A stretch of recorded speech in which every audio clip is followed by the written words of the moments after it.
वहाँ तक हो गया जस्ट कंप्लीट। अब हम लोग देखते हैं कि कैसे नर्व इम्पल्स जो था हम लोगों ने देख लिया कैसे वो करंट बॉडी में जनरेट करता है, कैसे ट्रैवल करता है, one neuron to another neuron कैसे जाता है, वन बॉडी टू बॉडी कैसे ट्रैवल करता है। ये तो बस बोल कर देखा। अब इसका जो पूरा फ्लो चार्ट है वो हम आपको दिखाते हैं। स्टिमुलस डिटेक्टेड बाय रिसेप्टर, मैंने आपको बताया अगर करंट लगी स्टिमुलस बॉडी में गया, किचन में गई, मम्मी ने चाय की, वो जो केटली बोलते हैं वॉट एवर कॉल्ड, पतीला केटली गया, चाय पीनी है भाई, तलब लगी है, छू लिया, जल्दी से उठा लिया, कढ़ाई ही भाई उठाकर, मतलब जो भी केटली वगैरह होता है उठाकर, गर्म है पता नहीं था, झनझनाहट कस के हाथ में, भाई जितना गुस्सा आता है कि पूछो मत, बहुत गुस्सा आता है, बहुत गुस्सा आता है, मतलब मुझे तो बहुत गुस्सा आता है। मम्मी यार कहाँ रख देती हो, हटा के रखो। मम्मी मुझे ही कहती है तुम आँख खोल के देखो, गरम है, इंसान ऐसे नहीं पकड़ लेता है, कुछ साफ़ी वगैरह ले करके पकड़ो। हाँ हाँ ठीक है। तो वही छुआ केटली, गरम लगा, स्टिमुलस हाथ में वही लगा, stimulus detected by the receptor, chemical reaction at dendrite state, electrical impulse generate. क्या होगा, वो हाथ सबसे पहले न्यूरॉन के बॉडी, वो जो सिग्नल्स बॉडी जो गरम लगी वो न्यूरॉन के पास जाएगा। वो कहाँ जाएगा, न्यूरॉन के पास जाएगा, न्यूरॉन के पास जाएगा। ठीक है, न्यूरॉन के सबसे पहले किस पार्ट पे जाएगा, आपसे ये क्वेश्चन पूछा जा सकता है। जो भी स्टिमुलस, जो भी रिसेप्टर्स रिसीव होते हैं किसी भी पर्टिकुलर ऑब्जेक्ट के द्वारा, वो सबसे पहले न्यूरॉन के किस बॉडी पार्ट में जाते हैं, तो वो न्यूरॉन के सबसे पहले डेंड्राइट के टिप पे जाते हैं, मतलब डेंड्राइट के सेल में, डेंड्राइट के बॉडी पे जाते हैं। जो भी इलेक्ट्रिकल्स या केमिकल सिग्नल्स जनरेट होते हैं हमारे बॉडी सेल से, हाँ, impulse travel through the dendrite cells body and axon, फिर वो ट्रैवल करके हमारे साइटोप्लाज्म सेल में, जो साइटोप्लाज्म होता है जहाँ कुछ बहुत सारे सेल्स जो कलेक्टेड होते हैं, साइटोप्लाज्म ऑफ द सेल, सबको पता है कि सेल बॉडी के अंदर साइटोप्लाज्म होता है, वो जो ट्रांसमीटर्स होते हैं, जो मैसेज होते हैं वो वहाँ जाकर स्टोर हो जाता है। देन वहाँ से वो हमारे सेल बॉडी में जाते हैं। कहाँ जाते हैं, डेंड्राइट से। यहाँ अगर आप देखोगे तो एक साइटोप्लाज्म होता है जो मेनली बोलने के लिए है, लिखते नहीं है हम लोग। डेंड्राइट्स हो गए, साइटोप्लाज्म से सेल बॉडी में जाता है, सेल बॉडी से देन एक्सॉन जाता है। एक्सॉन कहाँ, जो मैंने आपको बताया था, पूरा न्यूरॉन का बॉडी पार्ट स्ट्रक्चर पढ़ाया था। एक्सॉन से एक्सॉन के टर्मिनल पे जाता है। कहाँ जाता है, एक्सॉन के terminal, and then nerve ending तक जाता है, जहाँ हम लोग स्नेप्टिक नोब बोलते हैं। स्नेप्टिक नोब से आपके मसल्स या फिर ऑर्गन्स के थ्रू जाते हैं, जो भी मसल्स ट्रेवल होते हैं। ठीक है, अगर आपसे बोले कि सबसे पहले कोई भी ऑब्जेक्ट के द्वारा कोई भी स्पेसिफिक मैसेज या सिग्नल्स जनरेट होते हैं जो हमारी बॉडी रिसीव करती है as a receptor, as a stimulus, तो वो सबसे पहले हमारे बॉडी के किस पार्ट में जाता है, वो सबसे पहले डेंड्राइट में जाता है, न्यूरॉन की डेंड्राइट्स के टिप्स पे जाता है। वो उससे कलेक्ट करता है, बॉडी की साइटोप्लाज्म में भेजता है, जहां वो कुछ देर के लिए उसे स्टोर करता है। देन आफ्टर सेल बॉडी में भेजता है, सेल बॉडी से एक्सॉन, एक्सॉन से एक्सॉन के terminal, then after a nerve ending and a muscle cells, then after a पूरा neuron. Electrical impulse triggers release of chemicals neurotransmitters. Obvious सी बात है भाई, पूरे बॉडी में चला गया है तो कुछ तो रिलीज करना है ना। मैंने आपको बताया था दोनों सेल्स एक दूसरे से बात कर रहे हैं, भाई क्या मेरे पास सिग्नल आ गया है, क्या बोल रहा है, हमको दे देना, वो हमको दे देना। एक काम करते हैं, मैं तुझे देता हूँ तू उसे दे दे, एक नेटवर्क है ना, अरे भाई नेटवर्क है ना, मैं तुझे देता हूँ तू उसे दे दे, इस तरीके से तेरा भी काम हो जाएगा और मेरा भी काम हो जाएगा। तो ट्रिगर्स इम्पल्स क्या, वो जाता है तो कहता है कि भाई मेरा हाथ तो तेरे हाथ तक पहुँच ही नहीं रहा है, मिल भी नहीं सकते ना भाई। अब तो ये वाला तो ज़माना है नहीं, व्हाट्सएप और गूगल कर लिया, वीडियो कॉल कर लिया, नहीं कर सकते। तो बोला है कि नहीं मिल सकते, कोई ऑप्शन ही नहीं है। तो एक काम करो ना, एक केमिकल रिलीज कर दो, न्यूरोट्रांसमीटर रिलीज कर दो, जहां एक कम्युनिकेशन के थ्रू एक क्लिफ्ट में, जहां तुम भी अपना केमिकल रिलीज करो, हम भी वहां केमिकल रिलीज करते हैं, और इसे एक दूसरे से हम लोग क्या कर लेते हैं, इसे एक दूसरे में एक्सचेंज कर लेते हैं, ट्रांसमिट कर लेते हैं। जहां आप मान लो इस जो न्यूरोट्रांसमीटर जो स्टोर होता है, गिट्स जो स्टोर होता है, उसकी वजह से हमारे स्नेप्स जंक्शंस में, एक न्यूरोमस्कुलर जंक्शन जहाँ सिनेप्सिस होता है, एक वहाँ पे आप बोल सकते हो कि आयंस कलेक्ट हो जाते हैं, जिसकी वजह से सेल पोटेंशियल, सेल डिफरेंस, या फिर आप बोल सकते हो कि डबल डिस्प्लेसमेंट का जो होता है, वो उसके पॉइंट, ट्रिगर्स पॉइंट जो होते हैं वो कुछ ज़्यादा फ्लक्चुएट करते हैं। फ्लक्चुएट करने का मतलब हो गया कि कहीं पे आयंस बहुत ज़्यादा हो जाते हैं, कहीं पे आयंस बहुत कम हो जाते हैं। तो ऑब्वियस सी बात है, आप देखना कभी आप स्कूल में या फिर कभी वीडियोज़ वगैरह कुछ भी कभी देखा होगा, हर बच्चे खेलते हैं, आप लोग भी खेले होंगे कभी। वो म्यूज़िक चेयर वाला जो गेम होता है, एक उठे एक बैठे, तो वहाँ पे चलते तो सारे रेस में हैं, जब कलेक्टिवली जब खड़े होकर खेलना होता है तो खेलते तो सबको ही हैं, बट उस चेयर पे बैठने वाले कुछ ही लोग होते हैं। जैसे आप एग्जांपल ले लो कि वो जो म्यूजिकल चेयर वाला जो गेम है वहाँ पे 10 लोग खेल रहे हैं, तो 10 लोग में 5 लोग तो उस चेयर पे बैठ गए और बाकी 5 लोग तो खड़े रह जाते हैं ना भाई, जिसकी वजह से जो डिफरेंसेस होता है उन दोनों के बीच में, 6 कुर्सी पे 6 लग गई, बाकी 5 खड़े हो गए, तो डिफरेंसेस तो सिमिलर रही नहीं, डिसिमिलरिटी क्रिएट हो गई, जिसकी वजह से एक पोटेंशियल डिफरेंस, एक जंक्शन क्रिएट हो जाता है, जो मैंने आपको न्यूरोमस्कुलर जंक्शन बताया। इस न्यूरोट्रांसमीटर के एक जगह स्टोर होने की वजह से, आयंस कलेक्ट हो जाने की वजह से एक डबल डिस्प्लेसमेंट रिएक्शन क्रिएट हो जाता है, जो कभी भी सिमिलरिटी अप एंड डाउन का शो नहीं करता है, जिसे एक जंक्शन बोल सकते हो, जो आयंस रिलीज करने पे, केमिकल्स रिलीज करने पे हो जाता है। Chemicals cross synapse and start new electrical synapse in next cells. बिल्कुल, वो जब वो स्टोर हो जाता है, जब वो जंक्शन एक न्यूरॉन दूसरे न्यूरॉन जब वहाँ पे लाते हैं, तो वो जंक्शन क्रिएट होने की वजह से वो बोलते हैं कि भाई यहाँ पे तो लगता है कि बहुत ज़्यादा जम गया, अब ट्रैफिक आ गई है, बहुत सारा कलेक्ट हो गया है, बोल सकते हो कि मैसेज जो है वहाँ पे बहुत ज़्यादा सिमिलरिटी नहीं हो पा रहा है, कुछ पोटेंशियल डिफरेंस बहुत ज़्यादा है आयंस की वजह से, दोनों में सिमिलरिटी फेज नहीं हो पा रही है, जिसकी वजह से जो जंक्शंस होते हैं, जो केमिकल्स होते हैं, एक जगह से दूसरी जगह ट्रांसमिट नहीं हो पाते हैं, वहाँ पे वो जो स्टोर्ड केमिकल है वो वहाँ पे ट्रेवल करने में थोड़ा प्रॉब्लम फेस करता है। इसी वजह से फिर वहाँ पे उस जंक्शन को जब हटाया जाता है तो देन एक सिग्नल से दूसरे सिग्नल्स तक जाते हैं। ये सारा आपका क्राइटेरिया है। क्या किया, कोई भी स्टिमुलस रिसीव हुआ, किसी भी पर्टिकुलर जंक्शन से रिसीव किया, रिसेप्टर के द्वारा उसने हमारे बॉडी न्यूरॉन को भेजा, न्यूरॉन ने डेंड्राइट्स के टिप को भेजा। सबसे पहले डेंड्राइट्स के टिप्स को ये क्वेश्चन आपसे पूछे जा सकते हैं, न्यूरॉन का कौन सा सेल पार्ट है जो सबसे पहले इम्पल्स को, करंट को, सिग्नल्स को, मैसेज को रिसीव करता है? It's called the dendrite tips. कौन करता है? डेंड्राइट टिप्स करता है।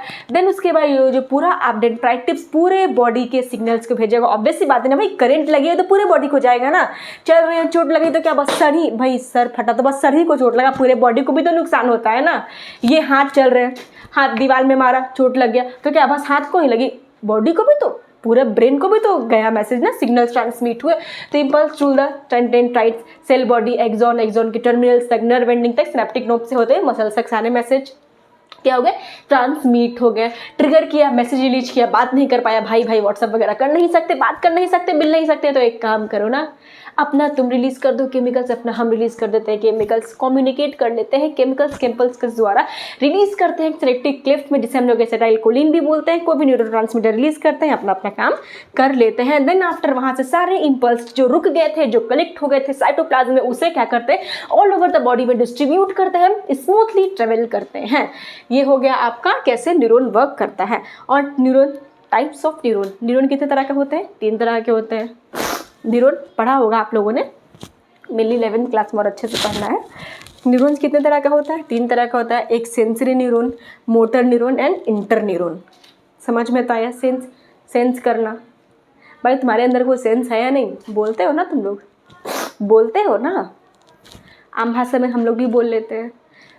कोई भी क्या उसे बोलते हैं, दादी, चाची, बुआ, शादी वादी की उम्र हो गई है, मम्मी आकर बताती है, पता है ऐसे बोल रही थी, क्या बोलती रहती है भाई, सेंस नाम का तो कोई चीज़ ही नहीं है, कॉमन सेंस नाम का तो चीज़ ही नहीं है। तो वो सेंस की बात यहाँ पे नहीं हो रही है बच्चों, नो, वो सेंस की बात यहाँ नहीं हो रही है। यहाँ बात हो रही है सेंसरी न्यूरॉन्स की। सेंसरी नाम से ही आपको समझ में आ रहा होगा, सेंसरी किसी चीज़ को देखना, उसे माइंड में उसका इमेज बनाना, उस चीज़ों को, उस चीज़ के बारे में सोचना, उसकी एक बोल सकते हो माइंड में परसेप्शंस क्रिएट करना। आखिर वो कौन सी ऑब्जेक्ट थी जिसकी वजह से माइंड ने इतना टचअप, इतना इमेजिनेशंस क्रिएट किया, उसने सिग्नल भेजा हमारे बॉडी को, जिसने सारे सेल ऑफ द बॉडी को, सारे मैसेज को ट्रेवल किया अलोंग द न्यूरॉन, पूरे एक इम्पॉर्टेंट पार्ट्स के थ्रू होते हुए वो जो सिग्नल था, वो जो मैसेज था जो जनरेट होता है, वो पूरे बॉडी में जाता है, हमारे बॉडी के main part of the systems में जाता है, जैसे ब्रेन हो गया, स्पाइनल कॉर्ड हो गया, सेंट्रल नर्वस सिस्टम का ब्रेन एंड स्पाइनल कॉर्ड मैंने आपको पढ़ाया था।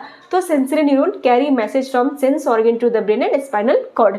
मान लो कि मैं देख रही हूँ अभी लाइक क्या बोल सकते हो आप कि अगल बगल लाइक मैं यहाँ पे खड़ी हूँ, अचानक से लाइट कट जाती है, अंधेला हो जाएगा, मैं आपको देख नहीं पाओगे, आप मुझे देख नहीं पाओगे।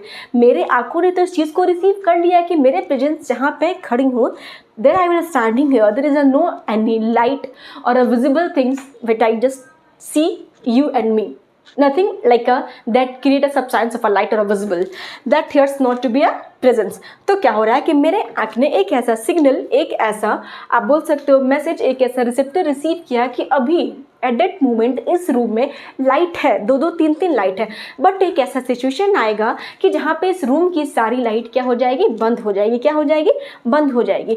बट उस चीज़ को जब लाइट था तो मेरे आँख ने उस चीज़ को रिसीव किया, क्या किया, रिसीव किया, तो उसने ब्रेन को एक सिग्नल भेजा कि हाँ उस रूम में एट दैट टाइम पे लाइट थी, हम और आप विजिबल थे, बट कुछ सर्कमस्टांसिस के बाद आफ्टर अ फ्यू मिनट्स और अ फ्यू सेकेंड्स अगर लाइट बंद हो जाती है तो हमारा जो माइंड है वो सिग्नल देगा हमारे ब्रेन को कि उस रूम में अब लाइट नहीं है, we are not visible with each other.